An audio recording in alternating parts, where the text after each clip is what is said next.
Bismillahirrahmanirrahim. Assalamu alaikum and welcome to Diplomatic Enclave. I'm your host, Khalid. But today we have the ambassador who belongs to a country that has very interesting peculiarities about it. Firstly, it is the largest Spanish-speaking country in the world. Then the beef that comes from that country is famous around the world. And it has the second highest consumption of red meat in the world as well. Over 10% of the world's flora is found in this beautiful country. It was the first country in the world to have radio broadcasting all the way back on August 27th, 1920. It was also the first country that used fingerprinting as a method of identification way back in 1892. And a cartoonist from this country, Quirino Cristiani, made and released the world's first two animated feature films in the year 1917 and 1918. I'm talking about the Argentine Republic, otherwise popularly known as Argentina, and I have the pleasure of having with me the ambassador of the Argentine Republic, His Excellency Mr. Ivan Ivanisevic, with me. Thank you, Excellency, for having given me the time. Well, thank you very much for the opportunity to speak with you and through you with the Pakistani public through PTV. The pleasure is all ours, sir. So there's a little peculiarity about yourself as well. This is the second time that you've come to Pakistan. You already were here as First Secretary between the years 2004 to 7, and then you returned as ambassador in 2016.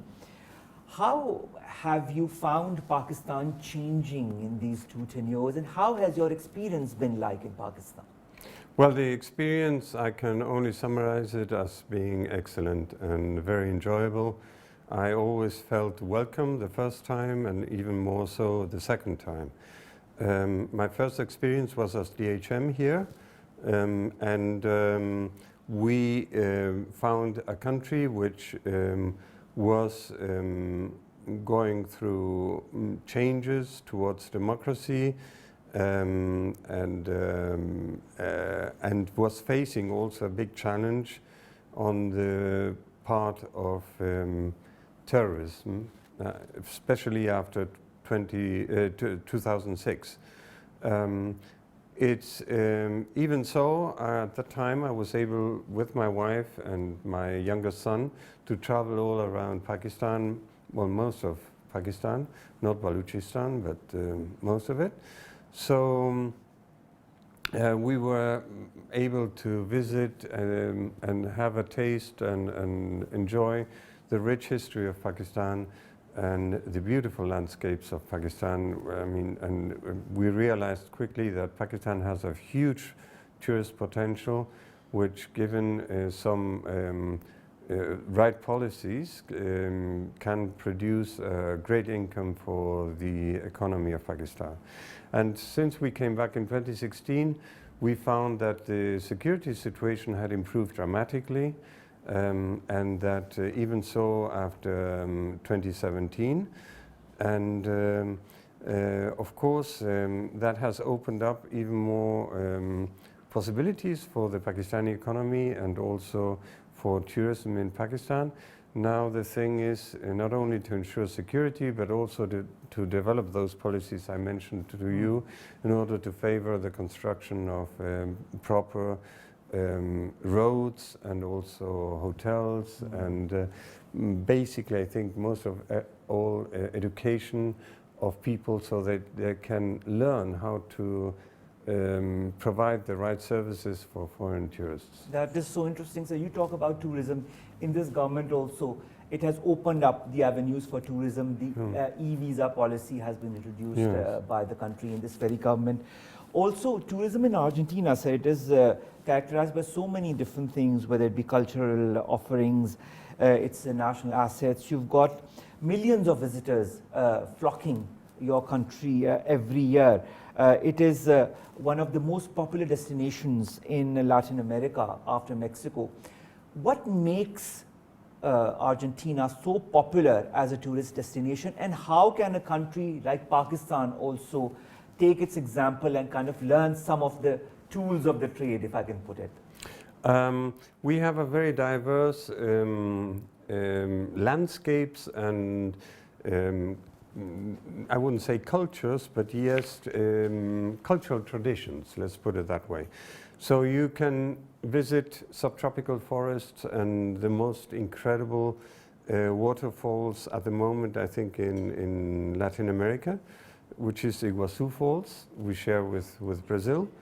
And you can go all over to landscapes which remind me of Chitral in the northwest of Argentina, with mountains which have colors. The rocks have different colors, like a rainbow, some of them. Through the pampas, which are plains with little, almost no forests, and to subantarctic landscapes and the south, which remind you of maybe Norway in Europe, yes. All right. With many lakes and rocky mountains and, you know. So a lot of beautiful places to visit once one goes to Argentina. And of course Buenos Aires, which is a metropolis, a cosmopolitan metropolis with lots of cultural influences from all over the world. Yes. All right, sir. Speaking of Buenos Aires, now Argentina is a federation of 24 provinces. One of them is Buenos Aires. How does the federal system work in Argentina? Well, we have a constitution that set up a federal system so that each province, for instance, has its own civil law, its own, separate from there is no national, well, there are some basic national laws, but the civil law is approved by each province, and they have their own civil judiciary. And they have their own resources, and education and health has been devolved to the provinces. This has created some problems because not all the money attached to health and education has gone back to the provinces. All right. But this is an old story between the struggle between the central government and the provinces. And I think it's not peculiar to Argentina. It's shared with many other countries in the world. Pakistan, with the 18th Amendment, we have a lot of powers that have been given to the provinces as well. Yes. All right, sir. So Argentina, like so many other countries, is a federal constitutional republic. It's a representative democracy. The government is regulated by a lot of checks and balances. How do democratic institutions work in Argentina?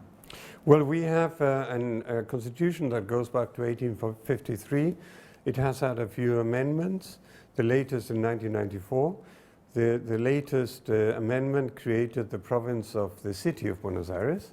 So we have now 24 provinces. Before, the mayor was chosen by the president of Argentina. Now it is elected, and we have, the city of Buenos Aires has its own lower chamber and elected members to the lower chamber, and it's a system which works on the basis of the separation of the legislative power, the executive power, and the judiciary. And judiciary is independent. Sometimes they get, as you know, in many other countries, they get sort of influenced by politics. And it is important that we preserve the independence of the judiciary from external political influence. The growth towards a proper system of check and balances has been a slow one due to many military coups since the 1930s until 1976. We have had successive democratic governments since 1983, and the learning curve is a slow one. So for those countries like Argentina and Pakistan who have had military coups in the past, it's important to give the democratic institutions time and not become too quick in dismissing them because they are not working properly as they should. They will not work properly for some time until politicians and also voters learn how to let them mature and become more mature and let them grow. All right. I mean, that's important piece of advice coming from a country that shares some of the same history that a country like Pakistan has. Yes. With you talked about the military coups. Now, speaking of diversity, your country is one of the most diverse, I would say mega diverse countries. It has a huge ecosystem. You've got 15 continental zones. You've got the Antarctic region as well that is represented in your territory. How do you preserve all that ecosystem? Well, first I'll start with the minorities and ethnic groups in Argentina. Argentina has been always, well, initially conquered by the Spanish, and so it was a society mixed of Spanish and Indians, and later on came African slaves who were mainly based in cities. We didn't have plantations because we couldn't grow at that time cotton or sugar or these things. We also had a lot of Germans and a lot of British immigrants until the First World War. The largest community outside Italy and Spain from Europe. A lot of Jews coming from Russia and what is today Moldavia and Poland and Germany. But the German Jews were linked to the German community in Argentina more than any other community. All right. So, it's what has been always the case is that most of our immigrants mixed. So today I have, in my case, I have Croatian, mainly Croatian, and then German blood, but also Italian, Swedish, English, Creole, traditional Spanish, Indian blood. All right. So a lot of mixture of different ethnicities, mixed, and that has been the case with most of us. Okay, that's brilliant, sir. So it's very interesting to see how many different ethnicities are in this one person that is sitting just next to me, who represents Argentina in Pakistan. Now, that must also have mixed the culture of Argentina a lot. So how would you talk about the influences of this Argentinian culture presently? Does it have elements of all these different ethnicities in it? Definitely it has, and including religion. I mean, my grandmother was Lutheran, whereas most of the other members of the family were Catholics and some were agnostics. I think it was very fashionable in the 19th century in Argentina to be agnostic, particularly the males. All right. The women were into religion, the males were not. But then when they would die, they would be all treated by a priest but the influence, the cultural influence goes into the food. I think the cuisine is the best example. Our food is basically Italian.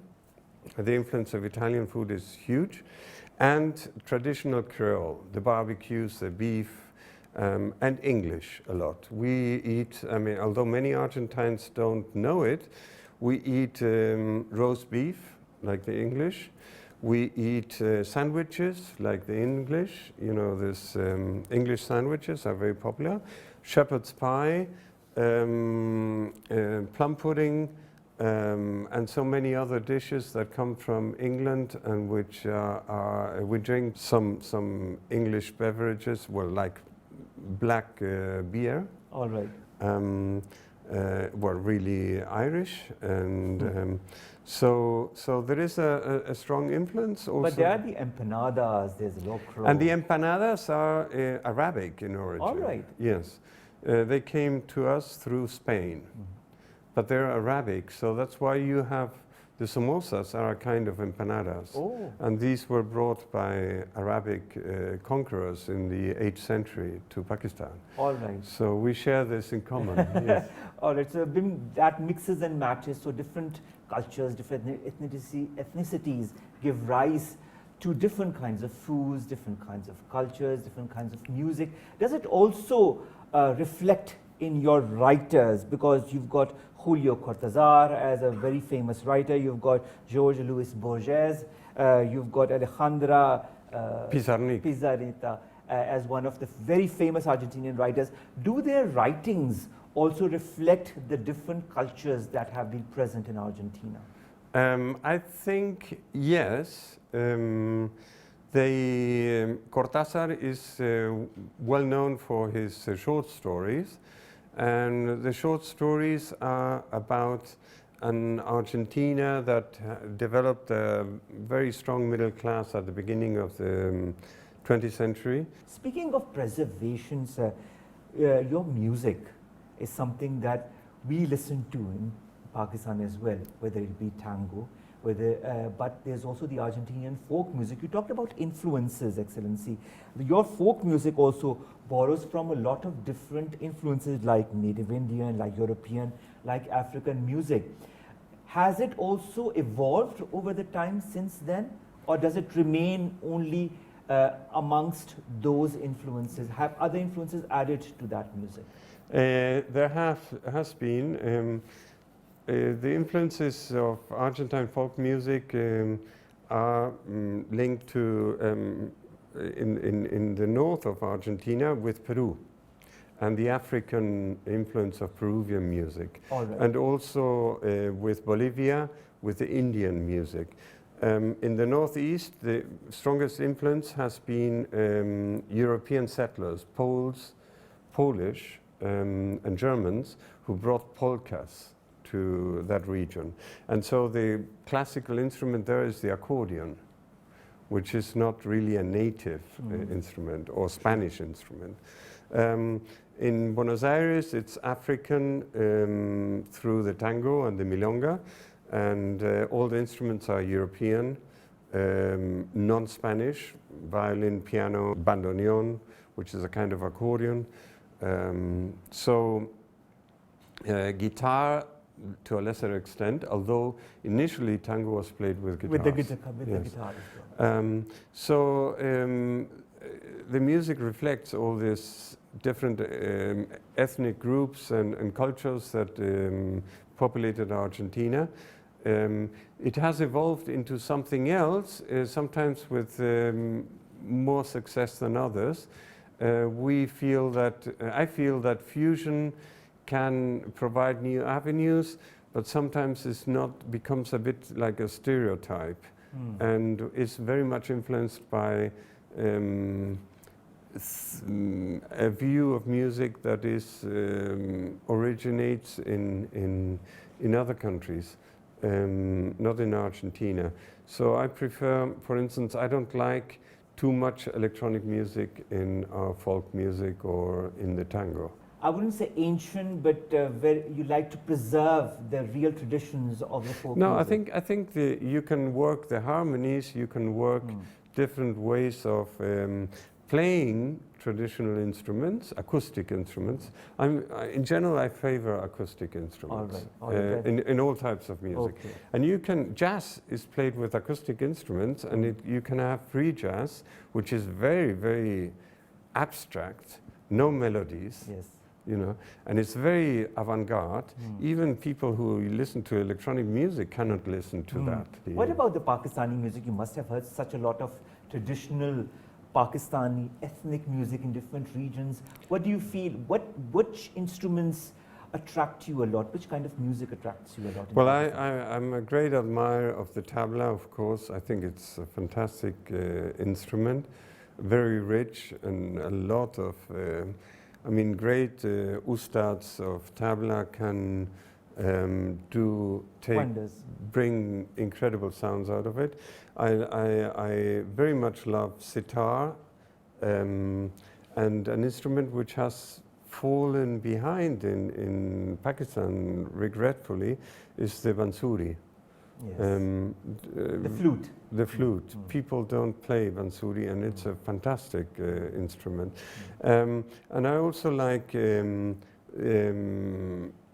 other instruments I'm not so keen on, but it's fine. The harmonium, it's I mean, I admire. There are some masters of harmonium which I admire, but it's a Western instrument. You Yes, know, nevertheless, that's true. Theater, Buenos Aires is considered one of the greatest places for theater in the whole world. Theater must have also evolved over the decades in your country. Do you feel it still retains that soul that it used to have? Oh, we have a thriving theater scene. We very much influenced at the beginning by Spanish theater groups who came to Argentina, and particularly after the Civil War, many Republican artists came to Argentina, and it really drove theater forward. Nowadays, I think some of the best regisseurs and maîtres en scène, the people who stage theater, have succeeded in France, for instance, and also theater scriptwriters like Coppi made a great success in France and in Spain also. I think those countries are the ones that were hit most forcefully by Argentine directors and writers. All right. Drama writers. Speaking of writers and directors, how can cinema not be behind? Do you or your government also back the film industry in your country? Our government has always given strong support to the film industry since the 80s. And because we think that it is important to develop the skills and the means of expression in the film industry for our artists. It has been able to develop the careers of many Argentine artists who then went on to act also in Europe and successfully. And we have won 2 Oscars, one with that film and another one with the official story. Back in the 80s, and we have won many prizes in many other. And the Cannes Film Festival, and the Cannes Film Festival in San Sebastian, in Berlin, in Venice, you know. So, and they keep winning prizes, and our films are very particularly successful in Spain and France. Yes, so it is important because otherwise you get swamped by foreign films, and particularly these big productions, which don't talk about our own reality. That is very important, sir, that whether it be films, whether it be radio, whether it be television or theater or music or books, that they reflect your traditions, your culture in some way or the other, because that is the way or your culture is retained over the centuries and over the decades. It is through these different media. And speaking of course, those media, radio, you were one of the first broadcasters in the whole world, 1920s. Newspapers, you are the country where newspapers are at the most, one of the most in the world. Television is extremely popular in your country. You've got a lot of cable television channels that operate in the country. What tends for these media to still be popular amongst the youth and in this generation as well? Well, I regret to say that the level of media, particularly television, has dropped dramatically. And, you know, the appearance of reality shows has brought down the level of the programs a lot. I'm very much against reality shows, and because they have cheapened television. This is not something that is peculiar to Argentina, it's universal, but in our case it has brought the quality of our TV down, except for documentaries and the state TV, which remains reasonable, but commercial television is awful. Thankfully, there is cable television, and there are some good channels there. We have 2 cultural channels, which are exceptionally good in cable television. And it's not only cable, but also satellite television. And that covers the whole territory of Argentina, between the 2. They cover the whole. We have, I think, the best journals and political analysis and also cultural programs remain within the radio. There is something about the spoken voice that attracts people still.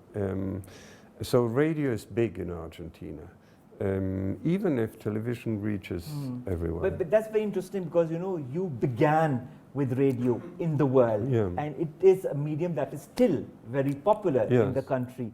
So I mean, this all the credit, due credit, goes to your country and all the different broadcasters that are still working towards Yes. that, and the interest that the people of Argentina still have in that spoken voice. Do you feel, sir, when you talk of television or radio or film, that there could be some collaboration with Pakistan? Pakistan's film industry is emerging again. Our television is here to stay. We've got a lot of cable channels as well. Do you feel there could be some kind of cooperation, contribution, your programs or films coming to Pakistan, Pakistani films and programs being dubbed in your language and going to your country? Would that be possible? I think it's a problem of language. Our films, not television programs, but our films, most of them are dubbed into English. Not dubbed, sorry, they're Subtitles. subtitled. Dubbed, there are none. And you know, you need to read English very quick, be very good at English in order to follow a film with subtitles. And forget about Urdu. That's you need people who would speak Urdu, which is non-existent almost in Argentina. But maybe English could be that language that binds the countries. We could have your film subtitled in English shown here, and our films or maybe some of our TV shows could be subtitled in your language and I then think shown in I your think country. some of your shows would be very popular in Argentina. Some of your TV shows or Lollywood films, they could be popular as long as we could dub them, because in Argentina the people who speak English are a minority. So I think it could be dubbed in your language. You could Yes. maybe have some kind of cooperation in Yeah. that. Something to ponder upon. So I Yes, just wanted to have your take on it. But music has a potential, because we are used to listening to music without understanding the words. Because many people listen to English rock and they don't understand what they're saying, or they have a vague idea. And It's your the music that music connects. is very powerful, and you have some, I think, interesting new musicians who do fusion with good taste, and that would be, I think there is a potential there which is not being exploited. You know? All right. Maybe you could think about that, or maybe talk about with the relevant authorities so that that could be exploited in the proper manner. Sciences is also something that you put a lot of interest on. Your country does. You've got Nobel Prizes in the sciences, three Nobel Prizes. You've got a Nobel Peace Prize as well. Yes. Space research is also very important to your country. How has that evolved as well over time? Are the sciences still important to your country, to the new generation of your country? What we've done, we've specialized in certain areas. In all three Nobel Prizes were won in fields related either to chemistry or biochemistry. Even Milstein won the medicine, but for his research in biochemistry related areas linked to medicine. So we have focused on biochemistry. We're very strong on that. And we have focused on also on applied agricultural technology. And we have focused on, more recently, on software for commercial purposes, and in the satellite industry, small satellites for commercial purposes as well. and special steel manufacturing. All right. You know, All right. research in special steels. That's interesting. That's an interesting field that maybe could be further developed in your country, and maybe we could learn a lot from you also in that research. Now, sports. When we talk about sports, Pakistan loves cricket, but there's this new love for football that has been there, but there's a re-emergence. When we talk about football, I mean, it's not your national sport. Pato is your national sport, but the most popular sport is football. Like ours, we've got the hockey as our national sport, but our most popular sport is cricket. You've got Diego Maradona, Lionel Messi, you've got Alfredo Di Stefano. In soccer, you've got, in tennis, you've got Sabatini, you've got basketball players, you've got rugby players, you've got polo players. I mean, this list of sportsmen, sportswomen goes on as far as Argentina is concerned. Do people love sports as much as they used to in the 60s and the 70s?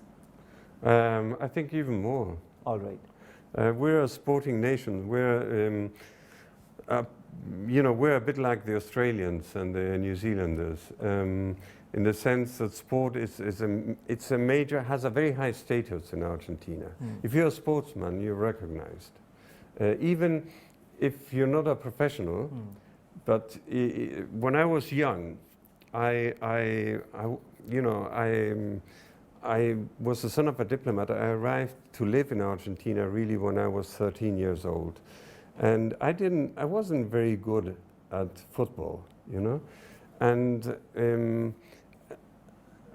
I wasn't terribly good at sports in general. And it was only after I became a good runner and a reasonable football player that my fellow friends at the school respected me. They wouldn't respect me Otherwise, it's no. because of your interest in sports that they started to. It's only that was a major. I mean, I was academically very good, but they didn't consider that as relevant. So sports still has a very strong footing in your country. So socially, it's very important to be a good sportsman. A good sportsman, a reasonable sportsman. All right. Also, so when we speak about your country, the strength of your country, economy is one of the major strengths of your country. How would you define the different sectors of your economy? Of course, it's the Latin America's third largest, second largest in South America. You've also improved your position of ease of doing business from 57 to 25. That's a very important index as well. How have you worked upon improving the business acumen of Argentina? Argentina, I mean, you have to, if you take it historically, Argentina was started growth on the basis of its agricultural production at the second half of this 19th century. And then later it started to diversify into manufacturing sectors and so on. It's a strong economy because it has had always a very large educated base. We had 98% literacy on average since the 1930s. And before that, we had far higher literacy percentages than all of the other Latin American countries. We had a literacy at the level of a European country. And this provided us with very qualified, a good workforce. And that's essential for manufacturing and also for developing rural activities. Today, on a farm, in a typical farm like ours, a tractor driver has to have a matric. All right. And he has to be able to read software because the tractors are driven by software, not by him. He checks the software of the tractor, how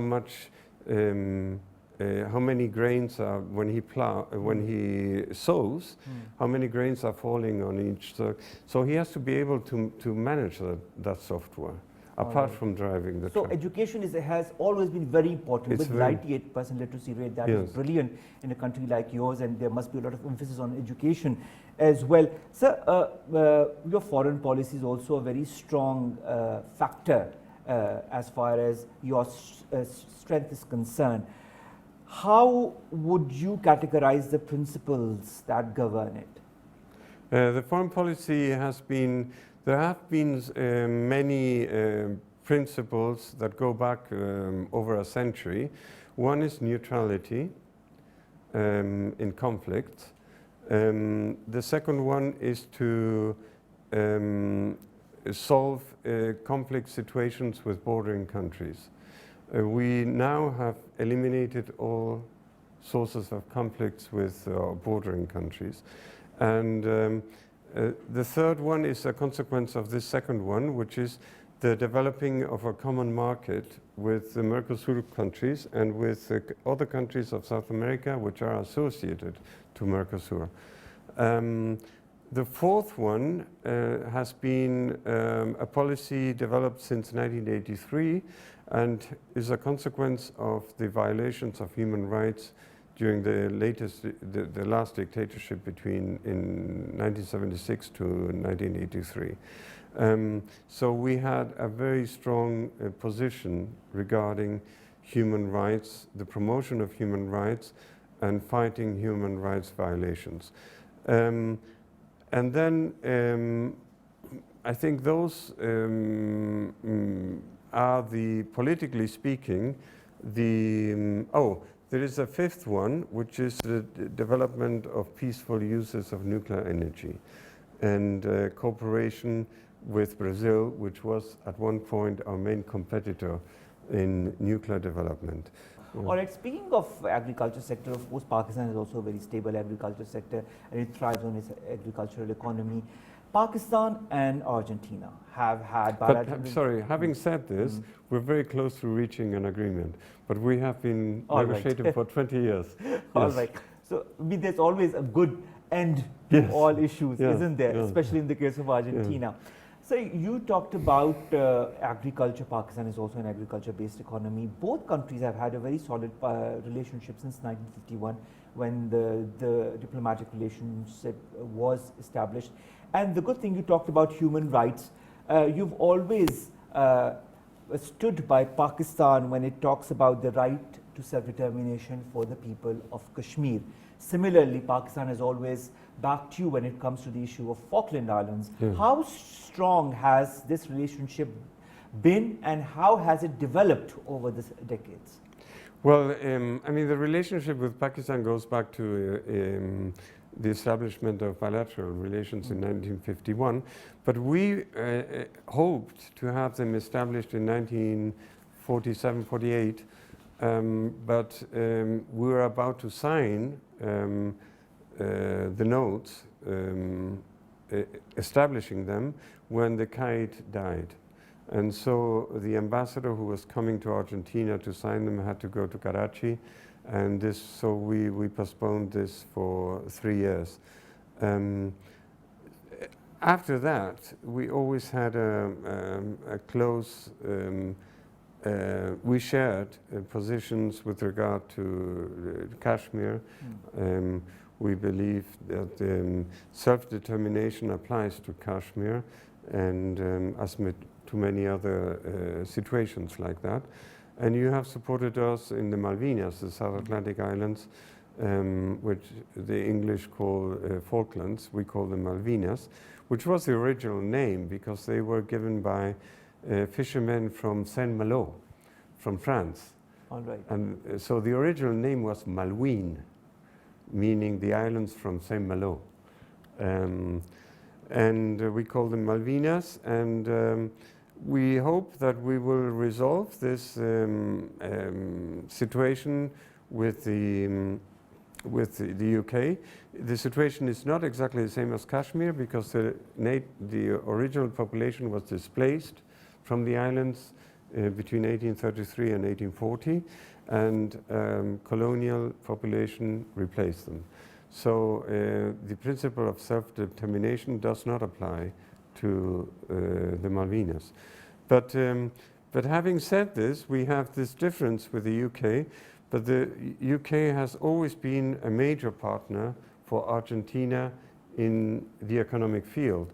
And the UK developed all our railways in the 19th and 20th century. The most important chemical industry in Argentina was ICI, which is Imperial Chemicals. The Lloyds Bank had a huge operation in Argentina. British Gas had a huge operation in Argentina at one point. So the ties with the UK keep developing. We have this difference, we lay it aside, and we try to develop our trade and investment interests as much as we can. And today the British market is the largest wine market for Argentina in Europe. All right. And one of the largest in the world. All right. Yeah. Speaking of trade relations, Pakistan and Argentina signed an agreement in 2002, giving their relationship the most favored nation, most favorable nation, in fact, in accordance with the World Trade Organization regulations. Has progress been significantly made since then as far as establishing stronger trade relations between Pakistan and Argentina is concerned? I think we've reached like a plateau. You know, Pakistan's exports stay at 50, 60 million to Argentina, and we stay, we have usually 160, 200 million, sometimes jumping to 500 million. Last year it was 98 million. So, but that's the average.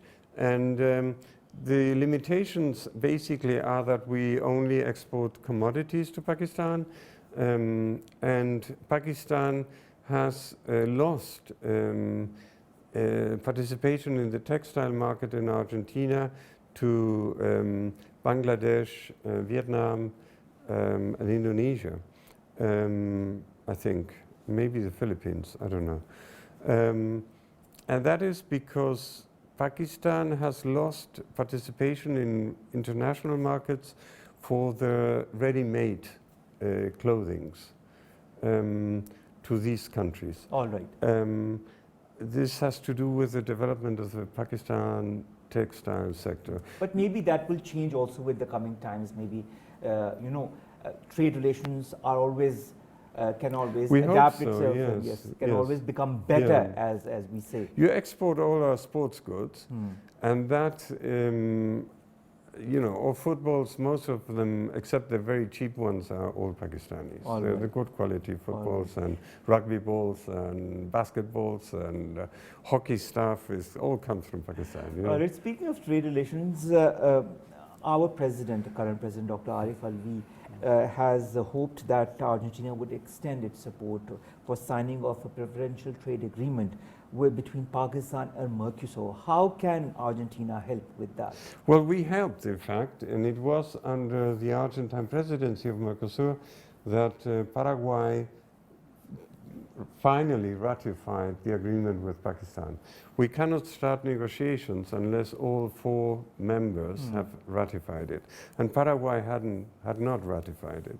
So now we are at the stage where we can start negotiations, and although at the moment all our resources are focusing, as I said, on the EU,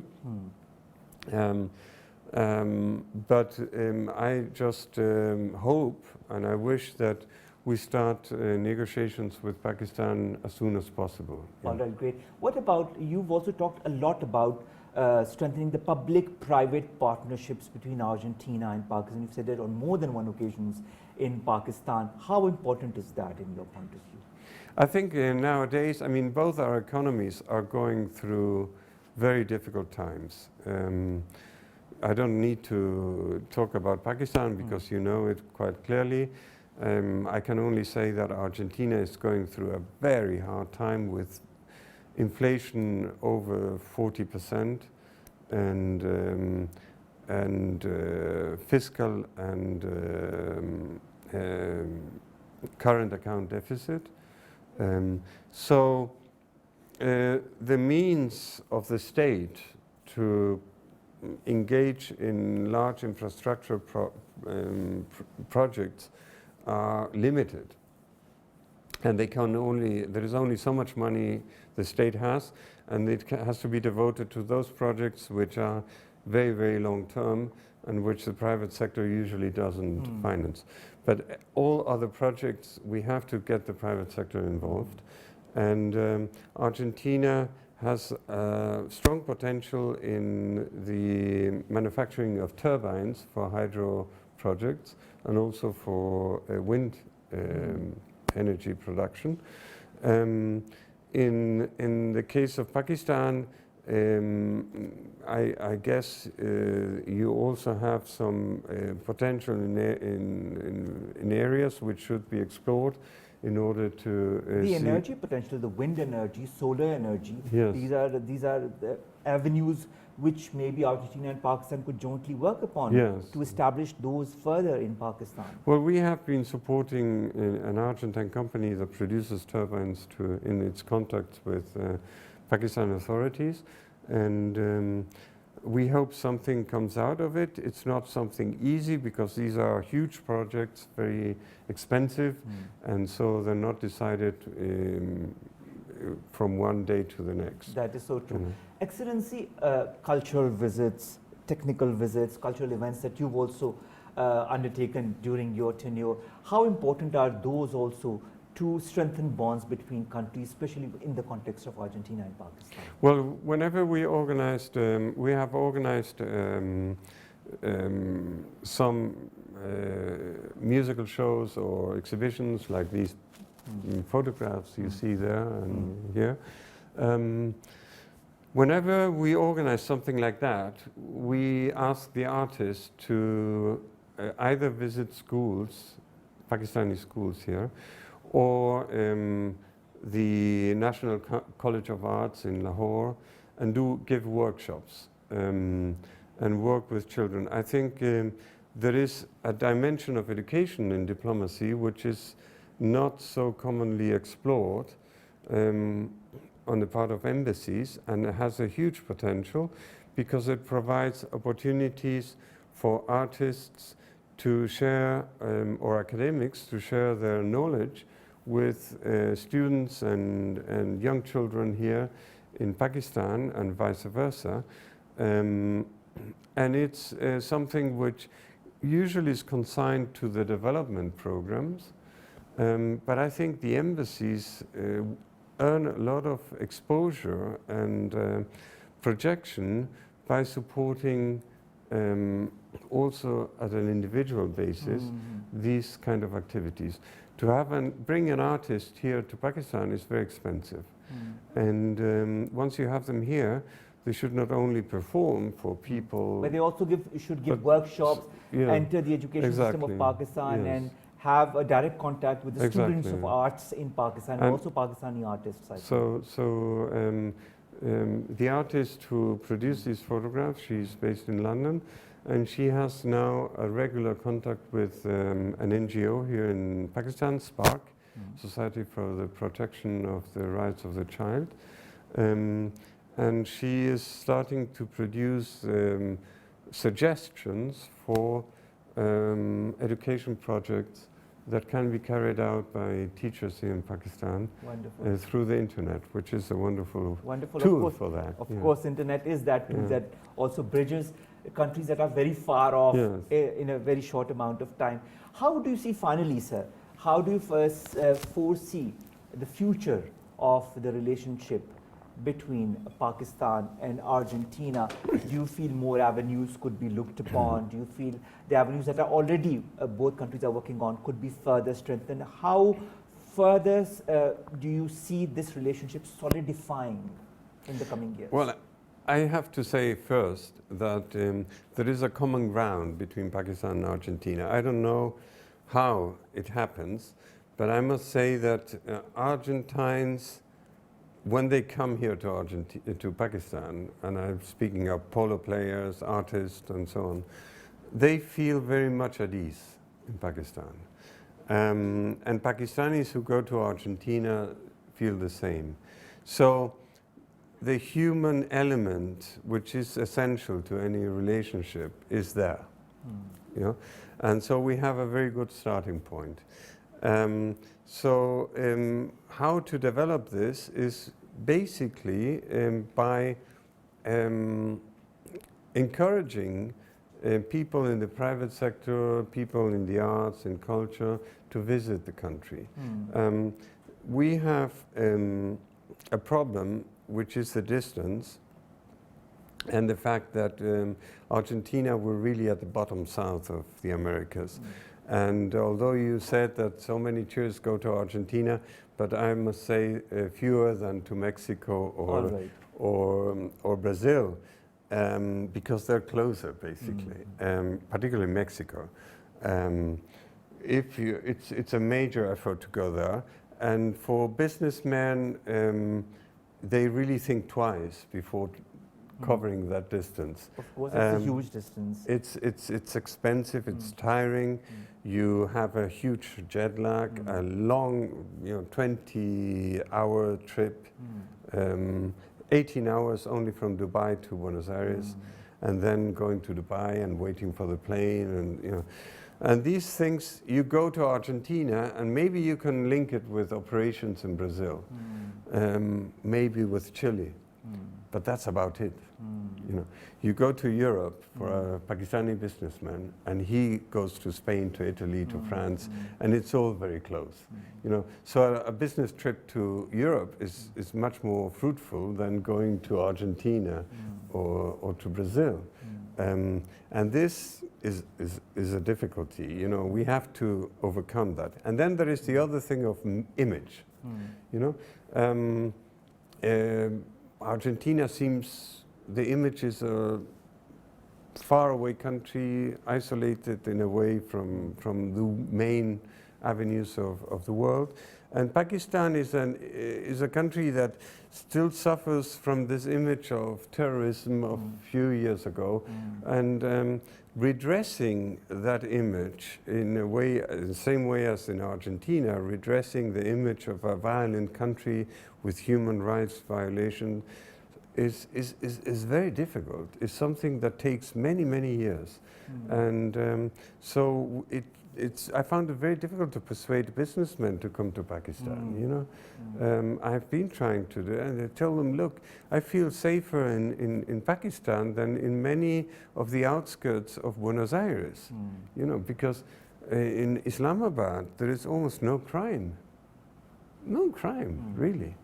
And in the outskirts of Buenos Aires, you have big crime, and that's dangerous. That's unpredictable. But finally, Excellency, I just hope that, like the internet has shortened the distances between countries, I really hope that in the days and months and years to come, that huge distance, 20-hour plus distance between Argentina and Pakistan can somehow be shortened one way or the other, and we can have more linkages between the two countries, and more business between the two countries, and more cultural and technical linkages as well, and cooperation in the energy sector and other sectors that we've talked about as well, because both countries, as the people feel so comfortable amongst each other, so can the other communities also feel comfortable amongst each other. It's just that we need to overcome that distance, and inshallah we will definitely do that in time. Ladies and gentlemen, with that we come to an end of this show. It was a very instructive program on Argentina, because that is what I wanted to ask the Excellency about, because Argentina is a beautiful country with such strong traditions, music and culture,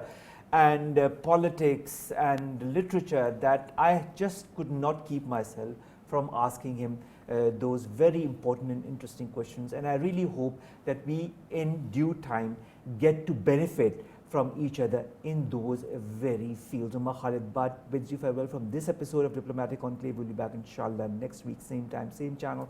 Take care of yourselves. Allah Hafiz. Okay. And Excellency, thank you so very much, and I hope, as you said, that the human element will take us even further together and make our countries and relationships stronger. I would bet strongly for it.